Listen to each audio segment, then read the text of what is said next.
One final question from me is you have pledged many times your support for the reduction in winter fuel allowance and the ending of the universal offer. Now that the government look like they're U-turning on that, will you again pledge that you would like to see that returned to everybody, all pensioners? Will you be part of the calls to make sure that that is now a fair offer next winter? I think it's really important that we have a welfare benefit system that understands that actually sometimes universality is a really important principle. So you believe in the universality of winter fuel payments? I think as somebody who believes in the NHS being free at the point of delivery. So do you believe in the... There's a particular kind of political hypocrisy that doesn't just disappoint you, it genuinely leaves you speechless. The kind where a man spends years wrapping himself in the language of environmentalism, lecturing ordinary Londoners about their cars, their choices, their carbon footprint, and then, without so much as a blush, turns around and proposes bulldozing the very green spaces he swore on his political life to protect. Welcome, dear viewer, to the story of Sadiq Khan and what may be his most breathtaking reversal yet. You are watching British Energy, the channel that cuts through the noise of Westminster, holds the powerful to account, and gives you the kind of political analysis that respects your intelligence. If you have not already subscribed, please do so now. Hit that subscribe button, because this channel only grows when people like you make that small but meaningful commitment to staying genuinely informed. It costs you nothing, and it means everything to this channel. Now, let us set the scene properly, because context here is everything. One final question from me is you have pledged many times your support for the reduction in winter fuel allowance and the ending of the universal offer. Now that the government look like they're U-turning on that, will you again pledge that you would like to see that returned to everybody, all pensioners? Will you be part of the calls to make sure that that is now a fair offer next winter? I think it's really important that we have a welfare benefit system that understands that actually sometimes universality is a really important principle. So you believe in the universality of winter fuel payments? I think as somebody who believes in the NHS being free at the point of delivery. So do you believe in the universality of winter fuel payments specifically? I'm somebody who's on record in relation to my views on universality. But you've also on record of defending the government on their withdrawal of universal winter fuel allowance. So just specifically on that issue, can you clarify that you are in favour of universal winter fuel? I'm really pleased to be specific on this issue. This government's inheritance was awful. Do you agree with universal winter fuel payments? Yes or no? That is a specific question. Actually, this question has been changed from the last question about being specific. No, it's actually the same question, I think 3 times now. I support the government in cleaning up the mess left by the previous lot. I'll give you one more opportunity. Universal winter fuel allowance. Do you agree? The issue of universality, really important principle.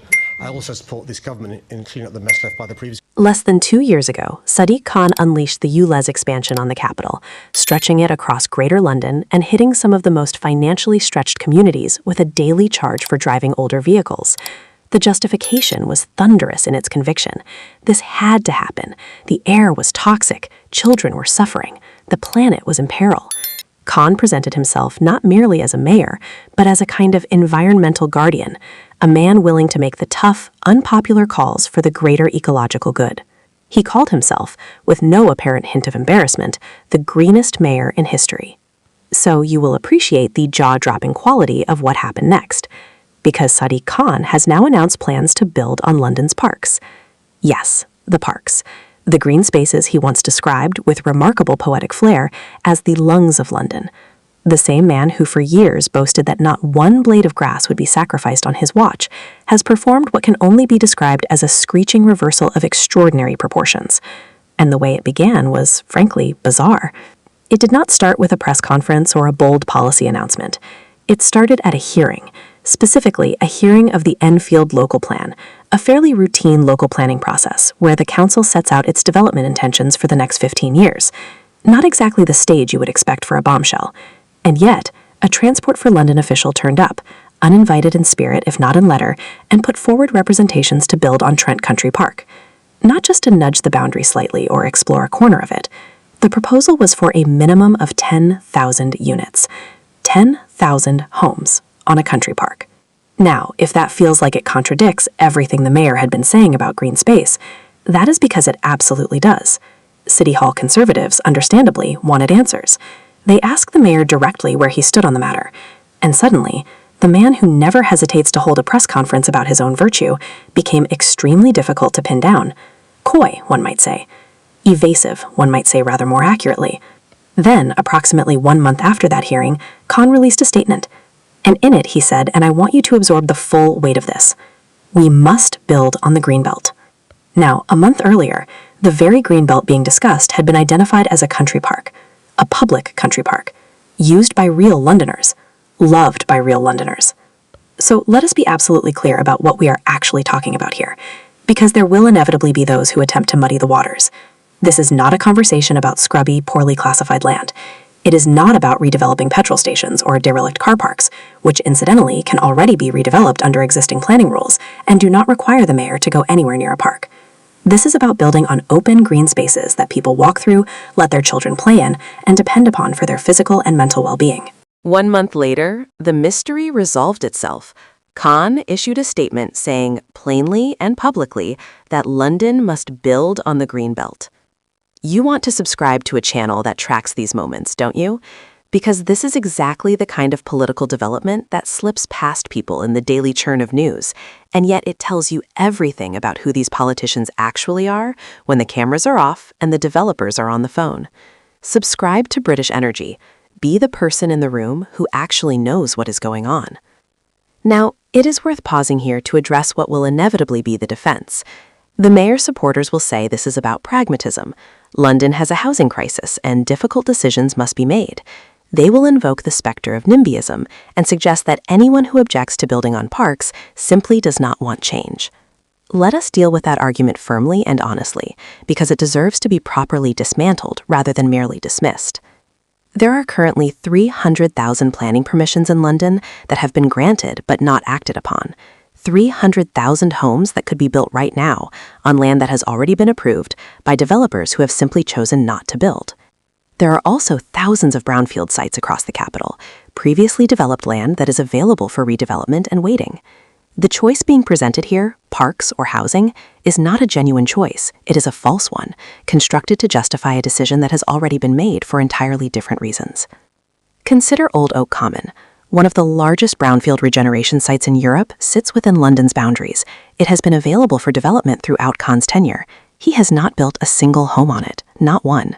And yet, rather than unlocking the difficult, complex, but entirely appropriate brownfield sites, the mayor appears to prefer the path of least political resistance, which is open green space owned by the public. There is also an environmental point here that ought to land with some force on a mayor who built his identity on green credentials. The United Kingdom is considered one of the most nature-depleted countries in the world.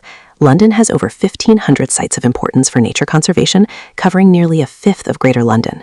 In a densely populated city where many residents have no garden and no private outdoor space, these parks and green areas are not luxuries. They are the only access millions of Londoners have to the natural world, to fresh air, to the kind of outdoor space that research consistently shows is essential to mental and physical health. Selling that off is not a difficult but necessary decision. It is a choice made by a mayor who has consistently chosen the path that causes the least friction with powerful interests while imposing the greatest cost on ordinary people. And here is perhaps the most unlikely element in this already remarkable story. At the London Assembly, Reform UK and Labour voted together in support of these aims. Whatever one thinks of that particular political alignment, it represents a striking illustration of where we have arrived. The political landscape in London has shifted in ways that would have seemed implausible not long ago, and at the center of that shift is a mayor whose credibility on the issues he has claimed most loudly to champion is now, at best, deeply uncertain. This is what British Energy exists to cover: the reversals, the contradictions, the moments where political positioning meets actual consequence, and someone has to explain clearly what is actually happening. If this kind of analysis matters to you, subscribe. Tell someone else about this channel. Leave a comment. These small actions genuinely sustain independent political commentary, and this channel needs your support to keep doing this work. So let us bring this to where it belongs. Sadiq Khan spent years asking Londoners to trust him on the environment. He taxed them for their cars. He wrapped himself in green language. He said not one blade of grass with the certainty of a man who meant it. And now, as his mayoralty enters its final chapter, with a housing record so poor that even his own government has had to dramatically scale back his targets, he is proposing to take the one thing that was never supposed to be on the table. The next time you feel the cost of the environmental policies being imposed from above, the charges, the restrictions, the moral weight of being told you are the problem, just remember this moment. Remember that the same mayor who made those demands is the one now looking at your local park and seeing a development opportunity. Take a breath, stay informed, and please, if you have watched this far, subscribe to British Energy. This channel exists because of viewers like you, and there is so much more to come. We will keep watching, keep asking the difficult questions, and keep giving you the analysis that helps you make sense of what is actually happening.